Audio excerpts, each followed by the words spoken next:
Good evening friends इस lecture में हम लोग चाइल्ड डेवलपमेंट एंड पेडागोजी के इम्पोर्टेंट क्वेश्चंस के बारे में डिस्कस करेंगे और ये जो क्वेश्चंस होंगे वो आप लोगों के लिए CTET, UP TET and super TET, okay, इसके लिए यूज़फुल होंगे। तो बहुत ही मोस्ट इम्पॉर्टेंट क्वेश्चंस है और ये जो सीरीज चलेगी ये 1000 प्लस, ओके, 1000 प्लस क्वेश्चन की पूरी सीरीज है जो मैक्सिमम 4-5 जो है लेक्चर्स में कंप्लीट हो जाएगी। आज जो हम लोग 100 प्लस क्वेश्चंस को डिस्कस करेंगे, ओके, 100 प्लस क्वेश्चन जितने भी हो जाएं उनके बारे में डिस्कस करेंगे। और ये जो क्वेश्चन की जो सीरीज की जो पीडीएफ है, पीडीएफ वो आप लोगों को टेलीग्राम चैनल से मिल जाएगी और उस टेलीग्राम चैनल का लिंक मैं डिस्क्रिप्शन में प्रोवाइड करा दूंगा। तो स्टार्ट करते हैं क्वेश्चंस हम लोग आज के। पहला क्वेश्चन यहाँ पे है कि सामाजिकरण की प्रक्रिया में कितने चरण होते हैं। हाउ मैनी स्टेप्स इन सामाजिकरण। जो ये सोशियोलॉजी जो होती है, सोशलिज्म जो प्रोसेस होती है, उसमें कितने टर्म होते हैं, कितने स्टेप्स होते हैं। तो कितने स्टेप्स होते हैं? 3 स्टेप्स होते हैं। जनरली अगर वहाँ पे नंबर होगा तो वहाँ पे 3 लिख दीजिएगा और अगर पूछता है कि इनमें से कौन सा नहीं है तो उसको भी हम लोग टिक आउट कर सकते हैं। तो यहाँ पे पहला क्या है? समाज के नियमों को सीखना, समाज के नियमों के अनुरूप व्यवहार करना और समाज जो सामाजिक आवृत्तियाँ हैं उनका डेवलपमेंट करना। ओके, नेक्स्ट क्वेश्चन आते हैं हम लोग। शिशु के मस्तिष्क का वजन कितना होता है? तो कितना होता है? 350 ग्राम होता है। स्वस्थ मनुष्य के मस्तिष्क का जो है वजन कितना होता है? वो 1400 ग्राम होता है। 1400 ग्राम या 1350 प्लस होता है। ओके, 1350, 1350 इतना भी लगभग में होता है। अगर ऑप्शन में 1350 दिया है तो वो भी सही है, 1400 दिया है तो दोनों सही है। Okay, next question. 6 माह में बालक का वजन लगभग कितना हो जाता है? After 6 month. तो कितना हो जाता है? जितना जन्म के समय पैदा होता है उसका 2 गुना हो जाता है। ओके, 1 वर्ष में बालक का वजन कितना हो जाता है? तो 1 वर्ष में क्या हो जाता है? जन्म का 3 गुना हो जाता है। अब यहाँ पे क्या है? 6 माह में क्या है? 2 गुना होता है और फिर क्या होता है? 3 गुना हो जाता है। Next question. जन्म के समय किसकी लंबाई अधिक होती है? जन्म के समय चाहे गर्ल्स हों, इन दोनों में से लड़के लड़कियों में किसकी लंबाई अधिक होती? तो लड़कों की लंबाई जो है लड़कियों की लंबाई की तुलना में अधिक होती है। किसकी? लड़कों की। ओके, नेक्स्ट क्वेश्चन पे आते हैं। जन्म के समय बालक एवं बालिका की लंबाई कितनी होती है? तो जन्म के जो है बालक की लंबाई 20 इंच तथा बालिका की लंबाई कितनी होती है? 19.5। ओके, ये होती है। मानव के अस्थायी जो दांत होते हैं वो कितने होते हैं? जिनको हम लोग दूध के दांत बोलते हैं, वो कितने होते हैं? 20 होते हैं। और स्थायी दांत कितने होते हैं? वो होते हैं 12। ओके, किशोरावस्था में दांत कितने होते हैं? तो किशोरावस्था में जो दांत होते हैं, कितने दांत यानी कि एक्स्ट्रा आ जाते हैं, कितने दांत आते हैं? तो 4 दांत आते हैं। इन्हीं को हम लोग अकल के दांत या इसको हम लोग विजडम टीथ भी बोलते हैं। क्या बोलते हैं? Wisdom teeth. ओके, विजडम, इसको ऐसे लिख सकते हैं, विजडम टीथ। Next question. बुद्धि का जो संज्ञानात्मक कॉग्निशन जो है, जिसको हम लोग बोलते हैं ना कॉग्निशन प्रिंसिपल, किसने दिया? तो जीन पियाजे ने दिया। जीन पियाजे की स्पेलिंग जो होती है वो भी आप लोग नोट डाउन कर लीजिएगा। जीन पियाजेट होता है, पियाजेट, जीटी, जीन पियाजे, इसी में टी साइलेंट होती है। बुद्धि का संवेगात्मक किसने दिया? तो गोलमैन ने दिया। बुद्धि का संरचनात्मक, तो बहुत ही इंपॉर्टेंट, मोस्ट इंपॉर्टेंट क्वेश्चंस का अरेंजमेंट मैंने किया हुआ है। तो संरचनात्मक सिद्धांत किसने दिया था? आइजेंक ने दिया हुआ था। किशोर की एक सबसे नाजुक एवं संवेदनशील समस्या क्या होती है? यौन संबंधी जितनी भी समस्याएं होती हैं वो क्या होती हैं? सबसे संवेदन और नाजुक समस्याएं होती हैं। मानव विकास की किस अवस्था के बाद व्यक्ति परिपक्व हो जाता है? किस अवस्था के बाद? किशोरावस्था के बाद क्या है? वो परिपक्व यानी मेच्योर हो जाता है। शिक्षण की विभिन्न विधियों के प्रयोग के लिए कौन सी अवस्था सर्वाधिक है? तो यानी कि सर्वाधिक उपयुक्त है जो बाल्यावस्था होती है वो क्या होती है? शिक्षण विधि यानी शिक्षण के लिए जो है अध्ययन के लिए सबसे उपयुक्त होती है। मैं कौन हूँ, मैं क्या हूँ आज जैसी प्रबल, तो ये जो बालक किस यानी कि स्टेज में होती हैं? तो ये किशोरावस्था में होती हैं। विकास कभी न समाप्त होने वाली प्रक्रिया है। यह विचार किस सिद्धांत से संबंधित है? तो किससे है? निरंतरता से, कंटिन्यूटी, यानी प्रिंसिपल ऑफ कंटिन्यूटी। विकास जैसे कंटिन्यू, हमेशा प्रोसेस होता ही रहता, होते रहता, होते रहता, तो वैसे क्या है? ये निरंतरता का सिद्धांत है। शिक्षा मनोविज्ञान एक विज्ञान है। किस प्रकार का मनोविज्ञान है? यहाँ पे 12 नहीं होगा, इसको काट दीजिएगा। तो किस मानव व्यवहार का विज्ञान है। ओके। विकास प्राणी में प्रगतिशील परिवर्तन है। ओके, जो निश्चित लक्ष्यों की ओर निरंतर निर्देशित होता है या अग्रसित होता रहता है। ये किसका कथन है? तो ये ड्रेवर का है, जिसका फुल फॉर्म है जेम्स ड्रेवर। ओके, क्या है? James Drever. ओके। शरीर में सबसे अधिक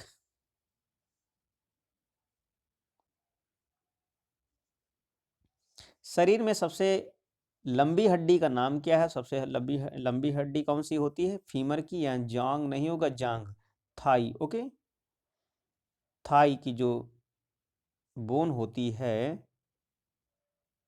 वो क्या होती है? सबसे लंबी होती है। शरीर में सबसे छोटी हड्डी कौन सी होती है? स्टपीज है, जो कान में होती है। ओके, कौन सी है? स्टपीज। शरीर में सबसे मजबूत हड्डी का नाम बताइए। तो जो है मांडीवाल, जो जबड़े में होती है, उसको बोलते हैं हम सबसे मजबूत हड्डी। जन्म के समय नवजात शिशु की त्वचा का रंग कैसा होता है? तो हल्का सा पिंक होता है। 15 दिन के बाद त्वचा स्थायी रंग को प्राप्त कर लेती है। ओके, तो ये भी चीजें याद कर लीजिएगा। नवजात शिशु कितने घंटे सोता है? तो 18 से 20 घंटे क्या है? सोता है, किंतु वह 2 घंटे जो है जा करके अपनी मांसपेशियों को हिलाता है। लगभग 24 ही सोता ही रहता है, लेकिन मैक्सिमम अगर लिखने को आए तो क्या होगा? 18 से 20 घंटे। बालक का 6 वर्ष तक लगभग कितने प्रतिशत, यानी 6 में कितने, बालक का विकास 6 वर्ष में लगभग कितने प्रतिशत हो जाता है? तो कितना हो जाता है? 90% हो जाता है। उसकी हड्डियां वगैरह मैच्योर हो जाती हैं। ओके, बुद्धि का विकास होने लगता है, डेवलपमेंट की ओर बढ़ने लगता है। बालक का 10 वर्ष तक लगभग कितने प्रतिशत? तो 95 जो है, 95% 10 वर्ष की अवस्था में उसका विकास हो जाता है। बाल्य अवस्था में बालक की हड्डियां कितनी होती हैं? तो कितनी होती हैं? 270 से 350 हड्डियां होती हैं। निःशुल्क एवं बाल शिक्षा अधिकार एवं अधिनियम 2009 का विस्तार किस राज्य में नहीं हुआ? तो ये जो कहानी थी पहली पुरानी थी, अब सब जगह हो गया है। ये जम्मू कश्मीर 370 धारा खत्म होने के बाद ये कहानी खत्म। ओके। शिक्षा का अधिकार 2009 के तहत निजी विद्यालयों को कितने प्रतिशत सीट आरक्षित करना हो गया? अनिवार्य हो गया। तो कितने प्रतिशत? 25%। ओके। बालकों का भाषाई विकास क्रम क्या है? तो क्या है? ये लिखा हुआ है किस तरीके से उनका जो है, यानी कि लैंग्वेज डेवलपमेंट होता है। तो क्या है? एक तो रोना, ओके, ये भी एक प्रकार का भाषा है। बबलाना ये भी है, और हाव भाव, वो क्या है? सबके सब उसके भाषाई विकास के क्रम है। ओके, जब वो चीज़ें जानने लगता है तो अपने जो इमोशंस होते हैं उसको क्या करता है? वो एक्सपोज करता है। तो कैसे एक्सपोज करेगा? रो करके करेगा, खोपड़ी हिला करके करेगा। ओके, एक्टिविटी इस तरह की करके करेगा। बालक सबसे पहले क्या बोलता है? तो व्यंजन बोलता है। ओके, क्या बोलता है? व्यंजन। व्यंजन मतलब स्वर है, मतलब उनमें से भी है कि स्वर बोलता है कि व्यंजन बोलता है। तो क्या बोलता है? व्यंजन बोलता है। वह सबसे पहले क्या बोलता है? माँ शब्द बोलता है। ओके। बालक सबसे पहले किस भाषा को पहचानता है? तो माँ की आवाज को पहचानता है, इसे ही मातृभाषा बोलते हैं। ओके। बालक किस उम्र में वाक्यों द्वारा अपनी बात को कह पाता है? तो 5 वर्ष की उम्र में ही जो है अपनी अपनी जो बातों को वाक्य के द्वारा कह पाता है। बच्चे सबसे पहले भाषा का ज्ञान कहाँ से प्राप्त करते हैं? तो अपने परिवार से। So simple. 6वीं की कक्षा में पढ़ने वाले बच्चे का जो शब्द भंडार कितने प्रतिशत हो जाता है, यानी कितना हो जाता है? 6वीं में पढ़ने वाले 50,000 शब्द। ओके। 10वीं में पढ़ने वाले बच्चे का 80,000 हो जाता है। इतने, यानी इतने वर्ड का कलेक्शन उसके पास हो जाता है। ओके। लड़कियों में किसका शब्द भंडार सबसे अधिक होता है? जो लड़कियां होती हैं उनका शब्द भंडार सबसे अधिक होता है लड़कों की अपेक्षा। भाषा को सीखने के साधन कौन कौन से हैं? तो कौन कौन से साधन है? एक तो अनुकरण है, ओके, दोहरा करके, यानी कि बोल करके बार बार, खेल खेल विधि द्वारा, कहानी सुनकर, वार्तालाप के द्वारा, और प्रश्नोत्तरी विधि से। ओके। लड़कियां संकेत द्वारा बात करना किस उम्र में सीख जाती हैं? तो 6 वर्ष की उम्र में जो है संकेत द्वारा बात करना सीख जाती हैं। भाषा के विकास को प्रभावित करने वाले कारक कौन कौन से हैं? तो बहुत से कारक यहाँ पे दिए हुए हैं। एक तो लिंग है, बुद्धि है, ओके, और एक स्वास्थ्य है। अगर स्वास्थ्य आपका गड़बड़ होगा तो भाषा सीखने में प्रॉब्लम होगी। फिर चाहे कोई भी, चाहे विकृति ही हो क्यों ना हो, वो भी स्वास्थ्य के ही अंतर्गत आएगी। फिर क्या है, जनसंचार के माध्यम से, अगर जनसंचार अच्छा है तो आप क्या करेंगे, भाषा को अच्छे सीखेंगे। कोई यानी अपने ही टाइप का कोई समूह है, ओके, सामाजिक आर्थिक स्थिति भी है, पारिवारिक संबंध भी है, विद्यालय है, आसपास पड़ोस का वातावरण भी है, ओके। नेक्स्ट 42 क्वेश्चन, मनुष्य और पशु में मुख्यतः अंतर क्या है? तो बुद्धि का अंतर है, ओके, बुद्धि का ही अंतर है। बुद्धि को सबसे पहले किसने परिभाषित किया था? तो यूनान के दार्शनिक ने सबसे पहले प्रतिपादित किया था। आधुनिक काल में बुद्धि को सबसे पहले किसने समझाया? तो अल्फ्रेड विने ने 1904 में समझाया। मानसिक आयु के माध्यम से बुद्धि को परिभाषित किसने किया? तो अल्फ्रेड विने ने ही किया, ओके। इन्होंने बुद्धि को दो प्रकार से कहा, एक मानसिक और एक वास्तविक आयु बुद्धि। अल्फ्रेड विने कहाँ के रहने वाले थे? तो ये फ्रांस के रहने वाले थे। अल्फ्रेड विने किस विषय के प्रोफेसर थे? तो मनोविज्ञान के प्रोफेसर थे, ओके। बुद्धि का एक कारक का सिद्धांत किसने दिया? तो अल्फ्रेड विने ने ही दिया, ओके। उनके जो सहयोगी थे कौन थे? सैटर्न थे, टर्मन थे, साइमन थे।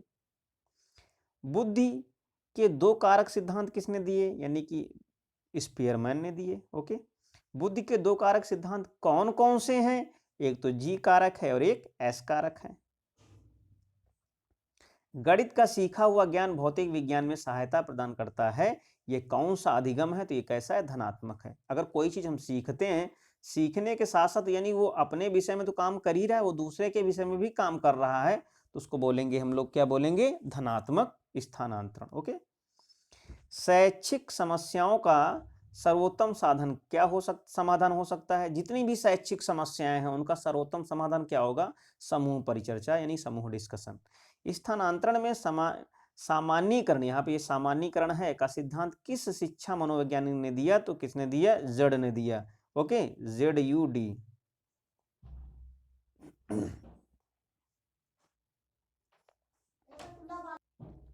नेक्स्ट क्वेश्चन, मस्तिष्क द्वारा अपनी स्वयं की क्रियाओं का निरीक्षण किस विधि द्वारा किया जाता है? तो आत्मनिरीक्षण, ओके। निर्देशन का अर्थ क्या है? जिसको बोलते हैं हम लोग डायरेक्शन बोलते हैं। छात्रों को अपनी समस्या सुलझाने हेतु सहायता प्रदान करना, ओके। बच्चों में बौद्धिक विकास की चार विशिष्ट अवस्थाओं की पहचान की गई, किसके द्वारा की गई? पियाजे के द्वारा। विकास कभी न समाप्त होने वाली प्रक्रिया है, यह विचार किसके मन में आया? यानी ये क्वेश्चन रिपीट हुआ है, निरंतरता का सिद्धांत। प्राथमिक स्तर पर एक शिक्षक में निम्न में से किस महत्वपूर्ण विशेषता का होना चाहिए? तो धैर्य और दृढ़ता का, ओके। यहाँ पे आंसर नहीं होगा। बाल्यावस्था में बालक भौतिक वस्तुओं को किस आवश्यक तत्व के रूप में परिवर्तन समझने लगता है? द्रव्यमान, संख्या और क्षेत्र, ओके। नेक्स्ट क्वेश्चन, दूसरे वर्ष में अंत तक या दूसरे वर्ष के अंत तक होना चाहिए, दूसरे वर्ष के अंत तक शिशु का शब्द भंडार कितना हो जाता है? जब 2 साल का हो जाता है तो 100 शब्द का। 61 क्वेश्चन, 12 वर्ष तक के बालक के मस्तिष्क का भार कितना होता है? तो कितना होता है? 1260 ग्राम होता है, ओके। और मनुष्य का 1400 ग्राम होता है।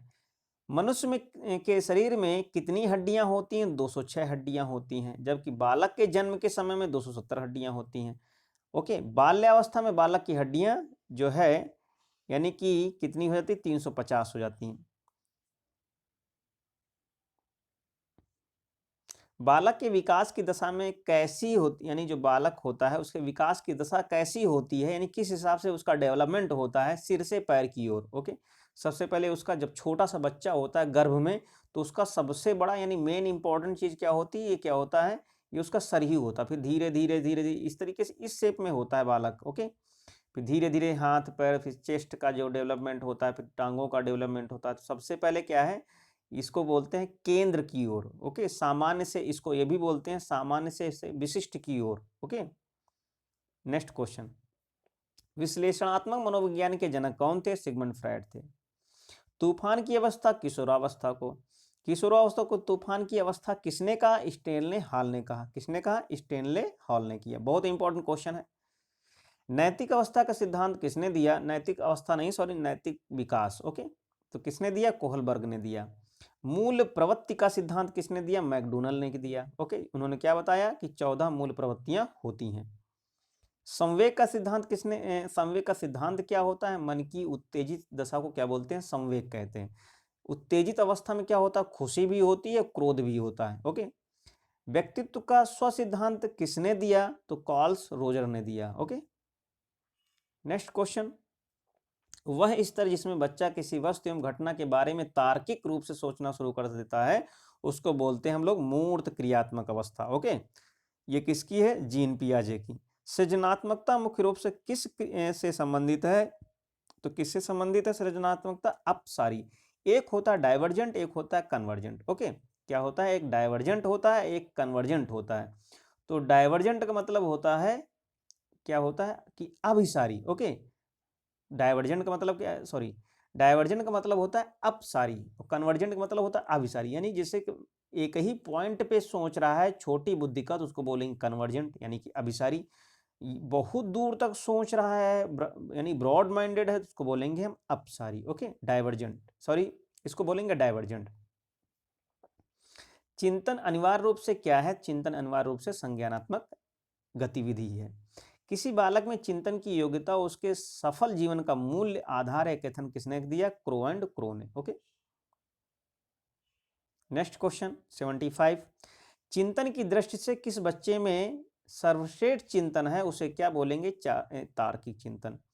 पियाजे के अनुसार किस बालक में तार्किकता का अभाव किस आयु में होता है? 7 वर्ष की आयु में। किसके अनुसार? पियाजे के अनुसार। किसी बच्चे के चिंतन में आयु के बढ़ने के साथ साथ किसकी प्रधानता बढ़ती है? तर्क की। ओके, जैसे जैसे एज बढ़ेगी उसकी क्या है? लॉजिकल एक्टिविटी बढ़ेगी। व्यक्ति के जन्म के बाद किसी बालक में चिंतन का विकास कब प्रारंभ होता है? जन्म के 2 वर्ष बाद। किसी छात्र का बौद्धिक विकास, शारीरिक विकास तथा संवेगात्मक विकास, उसकी विकास की प्रक्रिया कौन सा कारक है? तो क्या है? आंतरिक कारक है। माता पिता से संतानों को प्राप्त होने वाले गुणों को क्या बोलते हैं? वंशानुक्रम गुण। अधिगम की प्रक्रिया कब पूर्ण होती है? जब व्यवहार में स्थायी परिवर्तन हो जाए। ओके, इस व्यवहार में स्थायी परिवर्तन को ही हम बोलते हैं लर्निंग। यानी कोई भी हम व्यवहार करते रहें उसको आत्मसात कर लें, जब वो यानी कि स्टेबल हो जाए तो उसको बोलेंगे हम लर्निंग, यानी कि याद हो गई। कोई भी चीज़ हो, पढ़ाई की लर्निंग हो, किसी मैकेनिज्म की लर्निंग हो, कारीगरी की लर्निंग हो, ओके, तो उसको बोलते हैं लर्निंग। ओके, उसको बोलते हैं अधिगम यानी सीखना। मनोविज्ञान का जनक किसे कहा जाता है? सिगमंड फ्रायड को कहा जाता है। अंधों की लिपि के जनक कौन थे? Louis Braille, sorry. ओके ना। शर्म एवं गर्व जैसी भावनाओं का विकास किस अवस्था में होता है? तो बाल्यावस्था में होता है। मैकडोनल के अनुसार मूल प्रवृत्तियां जिज्ञासा का संबंध कौन से संवेग से है? तो आश्चर्य से है। ओके, ये तो हो ही चुका है, लुई ब्रेल। नर्सरी पद्धति के जनक किसे कहा जाता है? मारिया मोंटेसरी को बोलते हैं। एलकेजी व यूकेजी के जो है जनक कौन थे? तो फ्रोबेल थे, जिनको बोलते हैं किंडरगार्टन। ओके, पद्धति थी उनकी। जीन पियाजे कहाँ के मनोवैज्ञानिक थे? स्विट्जरलैंड के थे। जीन पियाजे किस विचारधारा के समर्थक थे? संज्ञानात्मक के थे। बुद्धि का समूह कारक यानी कि कारक का सिद्धांत किसने दिया? थर्स्टन ने दिया। ओके, इन्होंने 7 कारक बताए। बुद्धि का बहुकारक सिद्धांत किसने दिया? थॉर्नडाइक ने दिया। बुद्धि का बहु सिद्धांत किसने दिया? ओके, बहुकारक अलग है और यहाँ पे बहु सिद्धांत अलग है, तो गार्डनर ने दिया। बुद्धि का तरल व ठोस सिद्धांत किसने दिया? तो कैटल ने दिया। बुद्धि का प्रतिदर्श नमूना यानी सैंपल सिद्धांत किसने दिया? थॉमसन ने दिया। ये सब बहुत इंपॉर्टेंट है। सीमा हर पाठ को बहुत जल्दी सीख लेती है, जबकि लीना उसे सीखने में ज्यादा समय लेती है। यह विकास कैसा है? व्यक्तिगत है।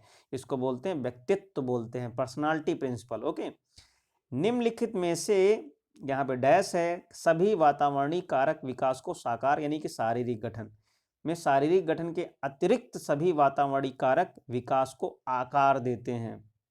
एक अच्छी पाठ्य पुस्तक बचाती है लैंगिक पूर्वाग्रह से। ओके, पियाजे के अनुसार संज्ञानात्मक विकास के किस चरण पर बच्चा वस्तु स्थायित्व को प्रदर्शित करता है? तो पूर्व संक्रियात्मक चरण है, स्टेज बोलते हैं।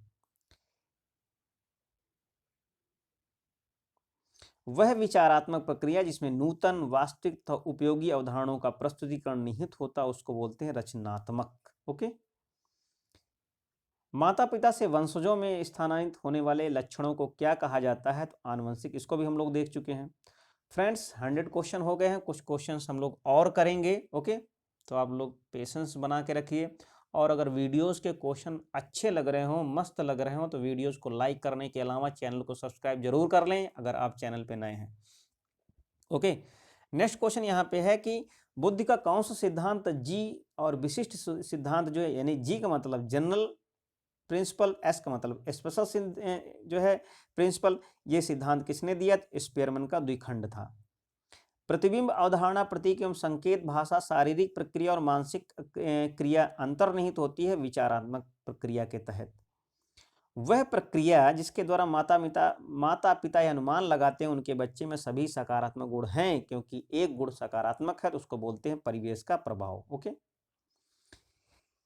एक समूह की बनावट का अध्ययन करने में प्रयुक्त होती है कैसी? समाज मिति। सफल साक्षात्कार के लिए क्या आवश्यक है? आत्मीयता का साधन। ओके। प्रेरक संप्रदाय से संबंधित है मैकडूगल जो है मैकडूगल किस मनोवैज्ञानिक संप्रदाय ने बालक मनोविज्ञान, बुद्धि परीक्षण आदि मनोवैज्ञानिक विषयों को सर्वप्रथम प्रस्तुत किया? तो कैसा है? एक कार्यात्मकवाद। ओके। नेक्स्ट क्वेश्चन, कुछ इसमें सोशल जैसी जो चीजें हैं मनोविज्ञान में इंक्लूड करा देते हैं, तो उनको भी मैंने इंक्लूड कर दिया है, जिससे कि क्वेश्चंस कुछ भी हो सकता है। सीडीपी में सब मिक्स कभी कभी आ जाता है, तो आप लोग परेशान मत होइए किस तरह क्वेश्चन नहीं आएंगे, आप लोग बार बार इसको पढ़िएगा।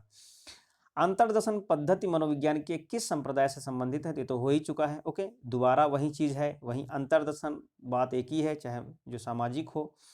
किसे खेल प्रणाली का जो है जनक माना जाता है या जन्मदाता माना जाता है? तो फ्रोबेल को माना जाता है। कक्षा में निरंतर चलने वाली अंतःक्रियाओं के अध्ययन को क्या कहते हैं? समूह गत्यात्मक। ओके, क्या बोलते हैं? समूह गत्यात्मक। ओके। नेक्स्ट क्वेश्चन, साक्षात्कार का संबंध किससे होता है? व्यक्ति का व्यक्ति से होता है। ओके। व्यवहारवाद किसके परीक्षणों पर आधारित है? Ivan Pavlov. सीखने के लिए यह आवश्यक कि वह एक क्रिया स्मरण रखे और क्या भुला दे? ओके, सीखने वालों के लिए यह आवश्यक है कि वह क्रिया स्मरण रखे और क्या भुला दे? तो ये है क्या? Crow and crow. 14 क्वेश्चन, शिक्षा में पूर्ण से अंश की ओर पद्धति कैसी है? गेस्टाल्ट है। ओके। मनोविज्ञान में महत्व है निरीक्षण का, अंतर्दर्शन का और बहिर्दर्शन का। तो बस 115 क्वेश्चन हो गए हैं, हम लोगों ने 100+ की बात कही थी। तो नेक्स्ट जो है जो भी लेक्चर होगा उसमें हम लोग कंप्लीट करेंगे। वैसे क्वेश्चन तो 1000 के ऊपर हैं, और इस हिसाब से मैंने अरेंज किया है कि अगर मैक्सिमम क्वेश्चन यहाँ से फंसने चाहिए। ओके, तो फ्रेंड्स आप लोग लेक्चर्स देखते रहिएगा और वीडियोस को शेयर कर दीजिएगा और चैनल को ज़रूर सब्सक्राइब कर दीजिएगा। ओके, कोई भी प्रॉब्लम हो किसी भी क्वेश्चन में तो कमेंट बॉक्स में आपका वेलकम है। Okay, thank you, take care.